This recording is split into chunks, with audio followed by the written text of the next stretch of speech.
going into Columbus. This is Terry Manrique, and this is our new addition to Ask Our Parent Coach. And I'm Alina Greif.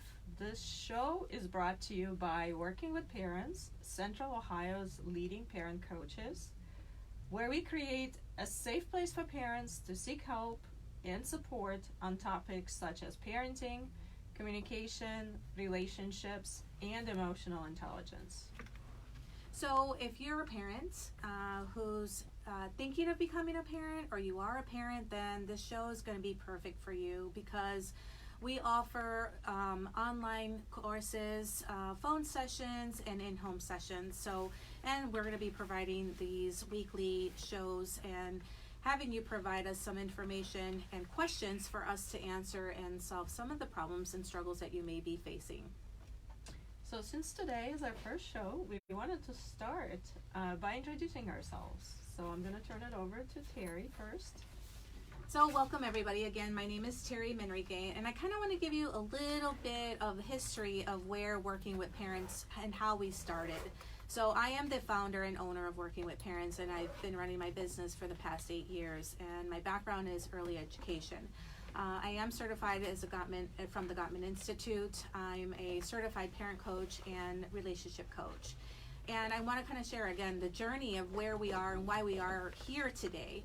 As a teacher, I was teaching for about 7 years, and I really started to do more of the observation and observing children and how they reacted to situations. So I wasn't I was doing the education, but really I started to go a little bit more behind the scenes of that, of what triggered our children when they had behavior issues, right? So what I would do naturally as a teacher, I started to kind of coach parents, and I didn't know this is what I was doing back in the days as a teacher. I would just kind of guide parents to say, they come to me and say these were some of the struggles that they were having at home. They saw that their children were doing really well in the daycare, preschool setting, and how can we get our child to demonstrate the same behaviors at home? And so I would just, naturally just coach them, give them advice. So then I became a director. I was a director for 10 years. So I started training teachers as well as how do we approach children when they are having their meltdowns or they're having difficulties in the classroom. So with that training, then I had, this just kind of came to, it wasn't a business that I expected to have. I thought for sure I was always going to be a teacher or a director at a preschool center, or possibly even open my own daycare, to be honest with you. Never did I ever think that I would be running my own business as parent coaching or relationship coaching. So I had a parent who came to me and asked me if I could actually go into their home, and when they were having some of these challenges at home. So I went into their home and I guided them. I modeled for them, and I gave them the tools that they needed to start correcting some of the behaviors, because we know that as people, we can take advice, we can take information in, but actually applying some of these skills is really hard to do, to implement, right? So that's where, Working with Parents was born, and that's where I started. And when I went to the home of the families, I said, you know what, this could be a really good business. So now Alina and I are doing this together, and we're creating this radio show for you. And we want to give you some of that support and some of that guidance when it comes to parenting, when it comes to relationships, when it comes to challenges on Absolutely. Our everyday struggles, right? So that's a little bit of how Working with Parents became, a business. So 8 years later, awesome. Here we are in a radio show. That's very exciting. So Alina, why don't you, tell us a little bit about, Sure. your history. Yes, absolutely, Terry. Thank you. My name is Alina Greif, and I'm a partner with Terry in Working with Parents. Terry and I met actually not too long ago, and over a course of a couple of months, we've had a number of conversations about her passion, her direction, where she wanted to go, and what I really wanted to go, and what I wanted to do. And we realized we have the same goals, we have the same ideas on parenting, we have the same desire to help other people. So joining forces was absolutely something that just made perfect sense. So we're very happy to be working together and to bring the show to you guys. A little bit about myself. I'm a mom. I have 3 kids at home. I've got 3 teenagers actually at home right now. I'm also a stepmom to 2 wonderful girls. So I have experience with, blended family and having biological child as well. So how did I get here? After 25 years working in the corporate world in many different positions and roles, from IT leadership to training, coaching, teaching emotional intelligence in the corporate setting, what I realized was that my true passion was really teaching and coaching parents on how to apply emotional intelligence concepts to parenting. It's something that we don't think about when we teach those classes in the corporate setting. What makes a good leader?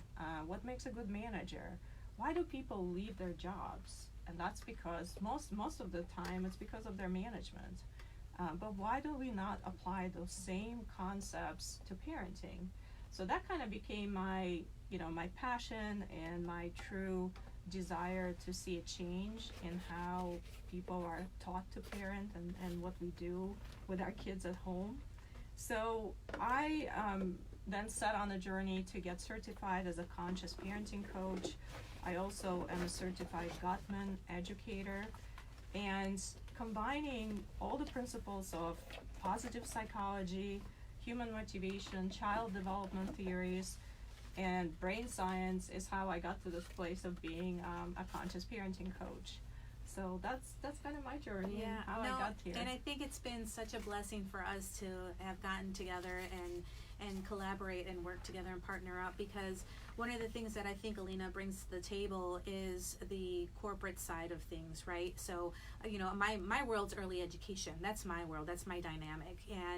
But I always knew when I was working with families, these are professionals that I've been working with, and they're in the corporate setting, right? And all the principles and strategy planning and all these, fail fast concepts, I knew all of those, but I never really knew how to articulate it to their level, because that really honestly is not my world. But I knew that those same principles and concepts apply the same way to your parenting, right? So having Alina on board has been just a blessing for her to be able to articulate that and translate that over to those of you that are in the corporate setting.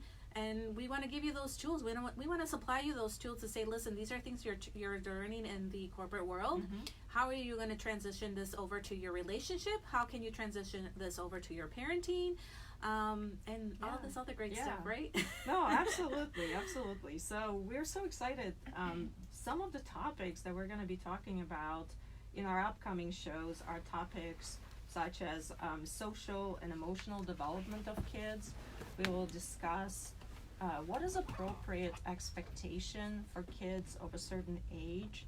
Sometimes as parents, we expect them to have certain skills or certain understanding or certain emotional maturity that they just simply don't have. And then our expectations are completely off base, and that really hurts our relationship with our kids. So we will be covering a lot of, we will give you a lot of useful tools and information on that topic. We will talk about connection before correction. I think that is really, really important for parents to understand, is that if you are not connecting to your child, your correction is not going to be effective. And what I mean by this is, to give you an analogy at work, right? If you have a boss who you don't respect, who you don't have a good relationship with, and he's constantly telling you what to do, what not to do, you're just not going to listen. Or if you listen, you're not going to really take it to heart and really act on those suggestions, right? Because you're going to be resentful.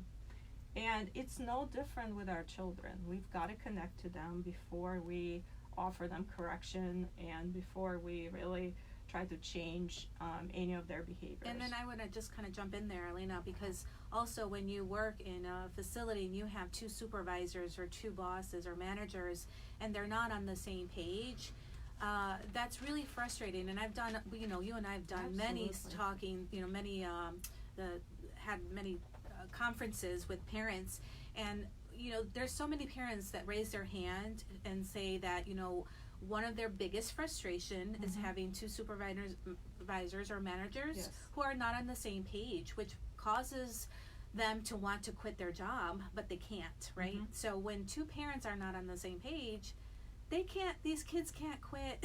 No, they can't go find another They can't job. go find other parents, They right? can turn in their resignation.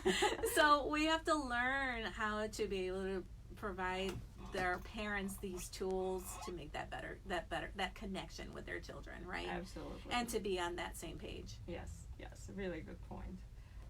So another topic we'll be discussing with you guys is how to do emotion coaching for kids.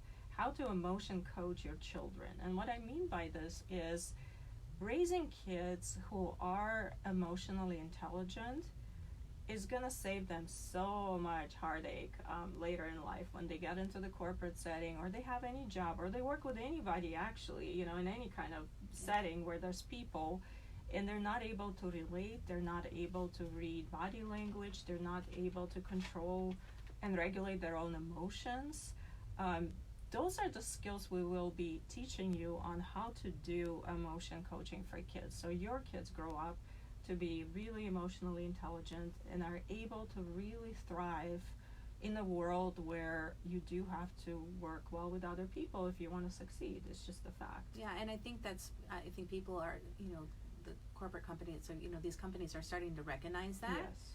And they're starting to see that this is becoming a lost skill. Yes. Right? So yes, we have to go back, you know, like I've said in previous shows, we have to go back to the basics of teaching our kids these skills, which is extremely important. And the problem And the is, value of that is high. Yes. And we're not valuing that enough. yes. And if the parents themselves, right, don't have those skills Yes. and don't know how to model those skills, then they don't know how to teach something they themselves don't know to their kids. Right, exactly. So that's why Terry and I do a lot of workshops and group coaching, and we teach parents those skills so that they can apply it to the relationship with each other and apply those skills to the relationship they have with their kids. Yeah, and I kind of want to simplify this conversation a little bit, but also kind of bringing to a point, like, you know, back in the day, my mom, you know, she was the one home. She was cooking, she was sewing. My father was doing all the, you know,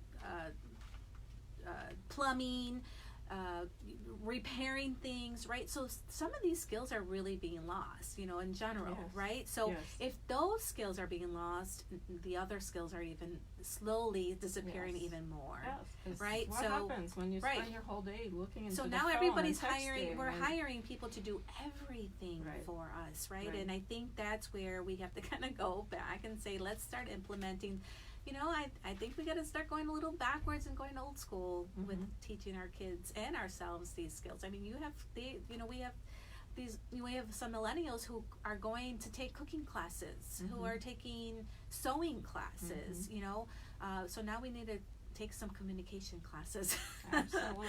as We well. have to. You know, what's interesting is when I teach emotional intelligence in the corporate setting, one of the statistics that seems to be really surprising to people is that 90% of communication is based on nonverbal cues. Yes. Only 10% of communication is actually what you say and the words you use, right? Because when you look at someone and you see their body language and you see their nonverbal cues, that's how you really understand what they're trying to tell you. It's not really necessarily through words. Yeah. Well, what happens in today's society, right, this also impacts adults, but so much of communication, especially for kids, goes through only text messages and Snapchat and all the social media.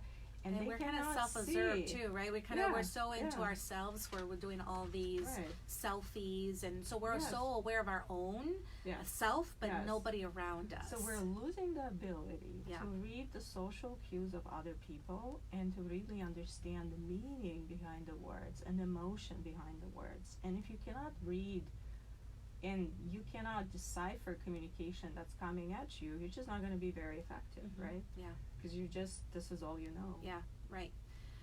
Well, let's go into I think what I kind of want to talk about a little bit too is, while we do some of this coaching, when we work with families either personally over the phone or here on these radio shows, is one of the things we'll be talking about too is time management skills, Yes. right? Yes. And, again, this is something that applies in our workplace. Absolutely. But we don't really think about using time management skills with our kids. Yes. Right? Yes. So that we'll be talking about how do we introduce time management skills for our kids so that they can start taking responsibility for their own personal time. How do they utilize their time? How do they make their time effective? How do they take responsibility for their time?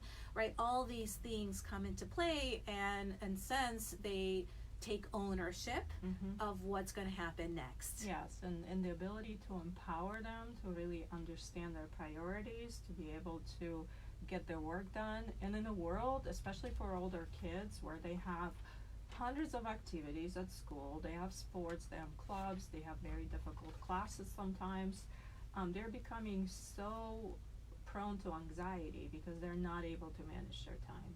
So we as parents, this is where we step in as coaches and we help them learn those proven, research-based ways that we know really work, and we can teach our kids to lessen their anxiety and to really take control of their time. And this is where we teach you as the parent of how you can implement this and teach this to your kids. And then self-soothing and self-regulating. I know we touched about this a little bit, but really, when we can teach our parents how to teach their child how to self-soothe and self-regulate, is going to set them up for success, right? And I always tell my parents, our clients, we always want to say, always set your child up for success. And how do you do that? So one thing that I want to make sure that we cover too and talk a little bit about is that what parents don't understand is that your child is going to go through two stages of emotional meltdowns, right? Between the age of 0 and 5, and then it kind of stabilizes a little bit, and then it heightens back up between, in their preteen teen years. So when you have that solid foundation of how to teach your child how to self-soothe and self-regulate, then when they go into these preteen teen years, they have that foundation. They understand how to do that, how to manage life, how to manage peer pressure, how to manage their social life, their anxiety, their stress, right? That to me, because I was the last one. It's like, go ahead, do what you want, whatever. We're done. We give up, right? But you can't. You cannot give up. Cannot give up, right? You cannot give up. No, it's never too late. It's never too late. And look, look at where I'm at. All my siblings are like, look where you are. We never thought you'd be here. But that's the thing. You have to implement this really early on. To your kids, is it hard work? Yeah, absolutely. So this is a perfect segue into the next topic we wanted to cover with you guys today, and that is the CPR philosophy that we teach in our parenting coaching. Do you want to talk a little bit about how you got started on this? Yeah, so the CPR philosophy, the CPR for parents, is a philosophy actually I developed, and that's with compassion, patience, and respect. So again, as a teacher, and doing this and being in the field for 25 years, working with children and training teachers, I was really able to, like I said, break things down and start to understand, what's behind the child's behavior. How is it getting started? What are the reactions? Why are they happening? What are the triggers? What's setting them off? What happens right before that they get triggered? What is their reaction? Why does that happen? What's their response? How can I help them with their emotions? What's making them, why is it that they're triggered again after I help them, calm themselves down and walk through their emotions, right?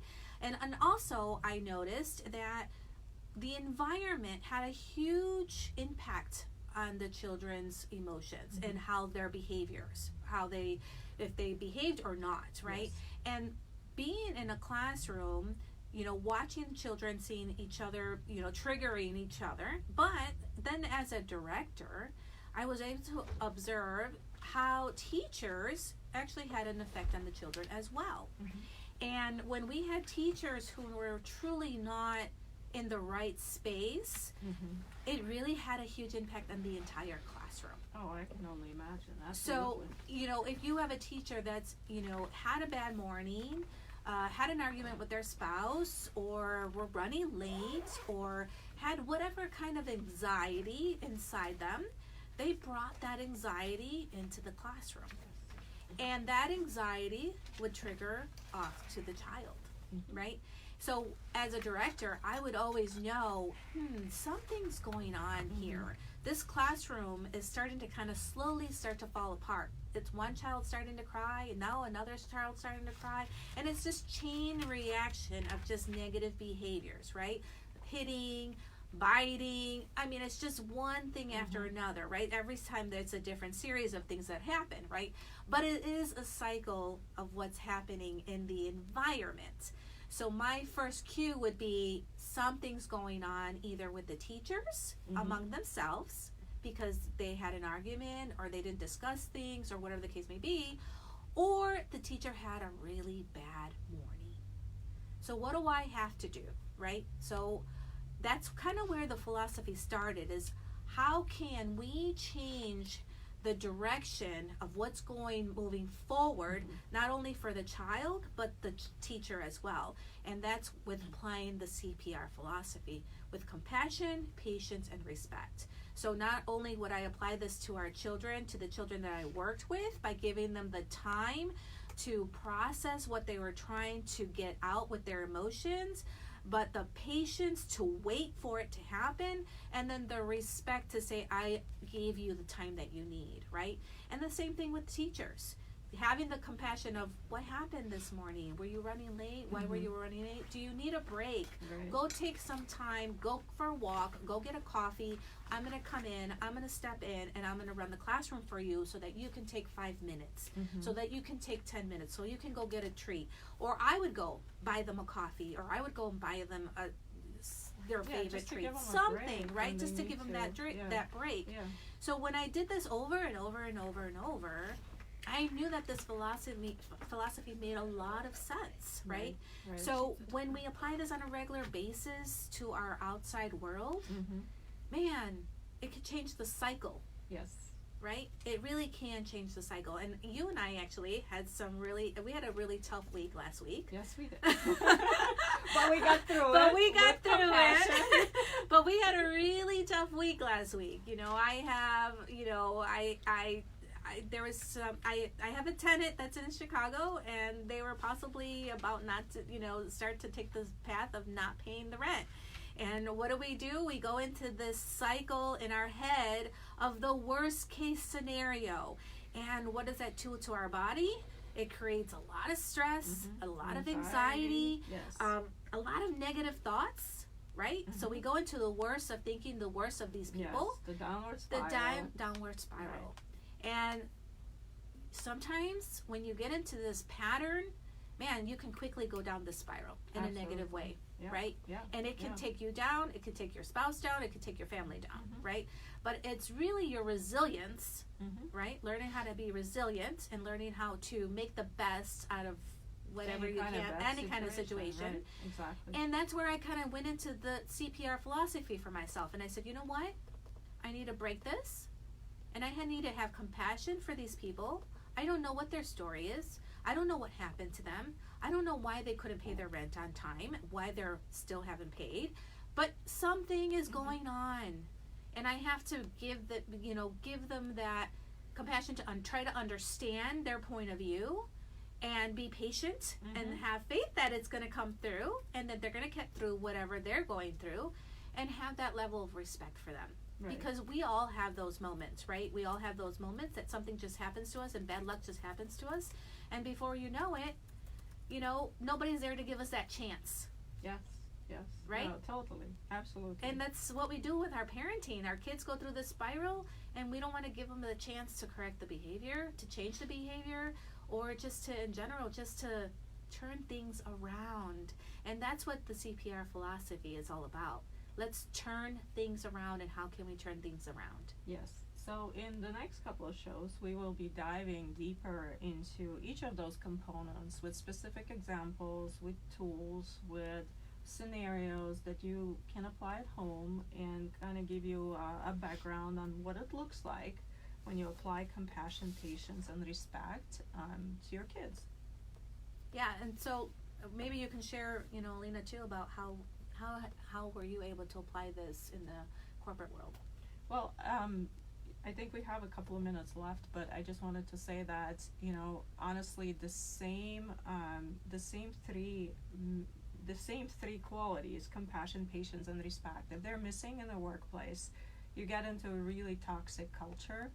And what happens, and I will give you a lot more examples in the subsequent shows on those topics, but what happens is people will leave, they will get disengaged, they will become unhappy, and you're going to create a very toxic culture if there's no compassion, if there's no respect, and if there's no patience from leadership or your management. I've been there, I've seen it, and I know what it can do, but I also been in environments where when you do have those components, and what a huge difference it makes. Yeah. Well, that's our show for today, guys. Thank you so much for listening, and please continue to join us on a weekly basis. If you have any questions, feel free to email us at info@ourparentcoach.com. Yes, thank you. And remember to apply the CPR philosophy, compassion, patience, and respect to all those you come to contact with. Thank you. Thank you so much. And we'll talk to you next week.